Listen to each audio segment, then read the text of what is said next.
What's up, guys? Welcome back for another guide for Oddsparks, an automation adventure. This time, we are going to be discussing a Teron, or rock Teron farm. What the heck are these things called? It's been so long making this, I've kind of...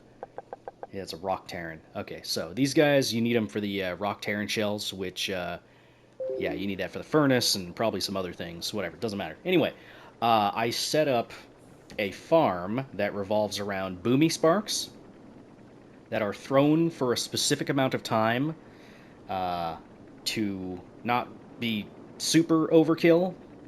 And it's also set up with rocky sparks to pick up the spoils of the farm itself and go through all that. Okay, now I've been working on this for like the last, I don't know, hour and a half, 2 hours, something like that. Because I got it in my head that I needed to use Bomby Sparks. Uh, the funny thing is you can probably do this with like 3 throwers and Rocky Sparks. So if you don't want to mess with Bomby Sparks or Boomy Sparks to get this done, you don't have to. But I decided to do it this way. So if you want to do it this way, great, aces. Anyway, let's get into the most complicated part of it. I had to set up a sensor to only activate the throwers, which are equipped with boomy sparks, to only launch when an enemy is there. In this case, in the exact spot that they spawn. Since they spawn immobile and they don't move, you can use a pressure sensor for this. So, let's start off with the activation. This is set up so that it will only activate if both of the pressure sensors are active. That's your first stage. Okay, so this is a, what is this? One, two. It's a 2-stage with a timed activation. So what do I mean by that? I mean you have to activate this pad and this pad simultaneously. So I have an AND gate right here. Okay, that will then send a signal to another AND gate. And the reason why that's set up is because I wanted to set up a timer mechanism to only conditionally activate if both of these pressure sensors are active. So that way, this will then send a signal to this buffer gate for 4 seconds, which is about the amount of time to send 4 sparks via 2 throwers. So for a total of between 8 to 10 thrown. The reason why I went with 2 throwers instead of 1 thrower is because I wanted to have all 8 bombs that are necessary to kill the Terrans out as quickly as possible. So it pretty much halves the deployment time, but it still throws the same quantity as if you were using 1 thrower. So burst damage as opposed to, you know, like a marathon. So it's a sprint instead of a marathon. Anyway, let's get to the timer section here. The way this works is it's a... I did a timer on it myself, and it's about 25 seconds to activate this condition over here for the AND gate. The way it works is this activates for 10 seconds. This filter gate will then go and activate after 9.5 seconds, which will then activate another buffer gate, which will then activate for 10 more seconds, which is then fed into another filter gate, which is set for 9.5 seconds. And this is about 25 seconds-ish. Once that whole process is done, it'll then send the condition gate over here and activate. So it's a very slim amount of time in which these throwers will actually activate. And the reason why I wanted it that way is because it takes longer than a second to kill these Terrans. And if they're constantly pressed on these pressure switches at the same time, which they most of the time are, it would then constantly send a signal to the throwers, and it'll just waste everything that gets sent in. And that's what I wanted to avoid. And I think I've got this set up to where it will do that. Now, I guarantee there are better setups for doing this. This is just what I came up with on my own. Yeah. from there, you know, if I get enough distance on this and then come back, it'll probably activate, so let's come over here real quick and see if we can activate the farm forcefully. Just so we can maybe get a demonstration of how it works. Oh, they didn't spawn. I really want to get a live demonstration of this thing working, but it's a little bit hard to get it set up. Anyway, let's go over here and I'll explain this and all that. So I've got my rock sparks coming in from over here to this setup. Whenever the train comes through, it drops them off, which is set up on a previous route that I've shown. Yeah, this is a fully loaded train. It's going to drop off 50 sparks over here, and then it's going to come over here and drop off 50 sparks over here, and then this line right here is going to be pulling and dropping off to this line first. So, yeah. Let's see, did you guys spawn yet over here? Yes, you did. Okay. Okay, we got a little bit over on how many we actually sent over there, and you can adjust that by changing this one setting. So this will throw for 3.5 seconds now instead of 4 seconds. But I think it's working. And then I've got my collector sparks over here set up on my usual 8-10 timer to send out. And if everything goes according to plan, they should grab everything, and that is automated. Perfect. Now, here's one of the other issues I ran into that I'll share with you guys. I was kind of forced into using cannons to distribute my sparks to their lines over here. Not so much the rocky sparks. I could have done that and a longer route, but I felt like using cannons because I was already using them. But if you use any of the hauler specified sparks, carry sparks, hauling sparks, in this type of a setup, the radius in which they can collect from is greatly expanded in comparison to, say, rocky sparks, stumpy sparks, choppy sparks. So see where these guys are getting thrown. They're getting thrown like right here and like right here. This, if I had used hauling sparks, would have been their collection radius would have actually gone way over this way. So one of the problems I was having with the cannons is because I put hauling sparks in there, they were running all the way over here and grabbing these where they're sitting on the ground, and yeah, it was ruining the whole farm. So if you're going to try something like this, do not use carry sparks or hauling sparks. They will grab from way further out. So be careful with that. But yeah, this is a done farm. This is complete, and it is self-sufficient. So it's definitely not pretty, but it works. I've got 35 of those. This is full. This is almost full. This is collecting stuff. Why are you in here? And of course I've got the compressor set up. I've also got it so that they can only leave this line when they're empty, so eventually everything will get compressed. But yeah, this took me quite a while to figure out. Let's see if we can get another demonstration here. Let's take these guys out of here real quick, and we'll kind of try to show off how this works. I'll have to take these guys out of here too. Take you out of here. Okay, so let's see if we can get that to spawn again. I'll put all the guys in there once they spawn, and yeah. Let's see how long this is going to take. I don't know all the times for spawning. That might be a fun guide. Set up how long it takes for things to spawn.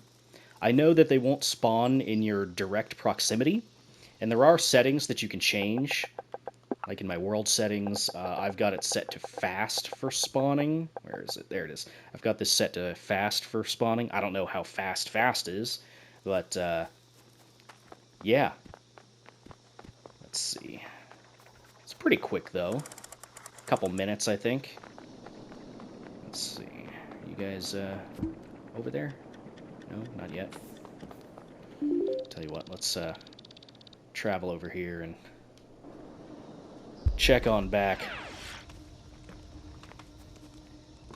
Give it a minute. Give it a minute. But yeah, I hope you guys appreciate the effort that I put into this one. It was not easy. It's like I probably did some things relatively... Oh, hey, here comes our newest shipment of Rocky Sparks. You'll love to see it.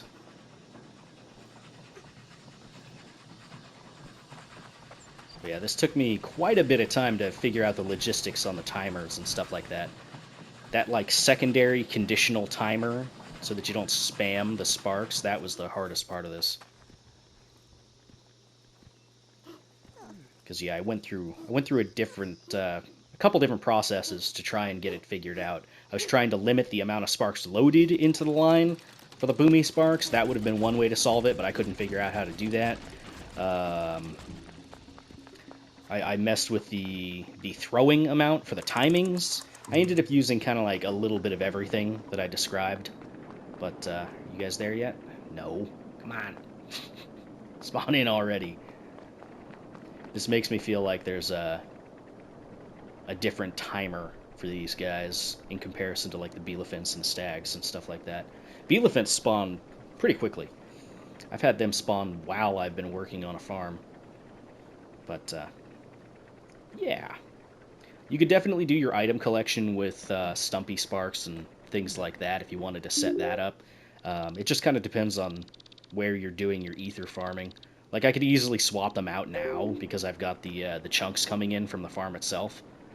But yeah, it is what it is. I'll keep the Rocky Sparks set up how I've got it. I don't think that's a terribly large problem. You guys back yet? Come on! Spawn in already! Killing me. I got this set up to less than or equal to 1. Oh, right. I gotta get rid of this. I was shifting stuff around when I was messing with stuff. I got this set up so that if they are carrying less than 1, they re-enter and re-come back to do their whole thing. Thank you, autosave.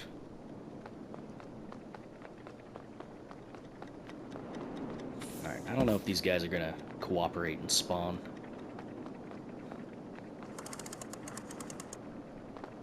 I'm only using that elevator to get to and fro. That is about it.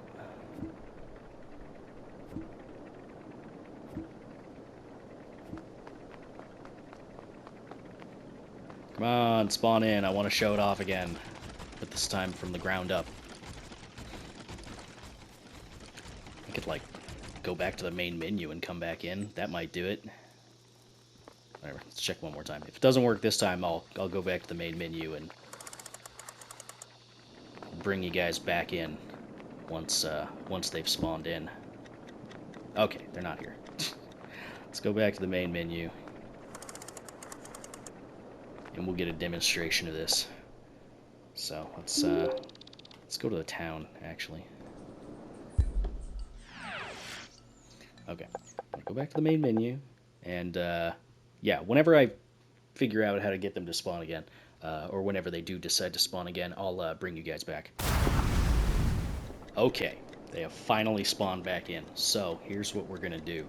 I am going to load up the necessary sparks to set this up. So, you and you. That's going to activate here pretty soon, I think. You guys can also get this set up.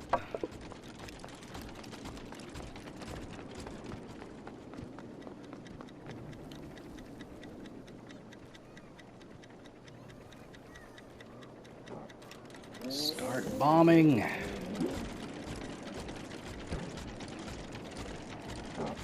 thankfully they don't move very much. Looks like 10 bombs total got launched. Yeah, that's okay. I'm okay with a little bit of overblast, I suppose. Mostly just because, yeah, reasons. So even with the Rocky Sparks getting thrown in there prematurely, it wasn't too bad. But yeah, that's the farm so far. It can definitely be improved upon.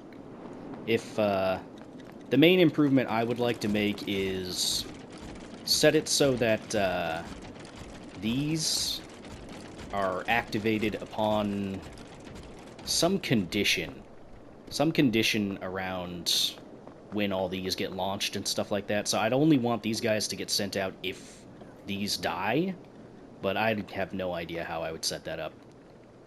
That's for more complicated logic and smarter people than me. But anyway, so yeah, there it is. There's a fully automated rock Teron farm, and yeah, hopefully I'll never have to try and fight one of these things again.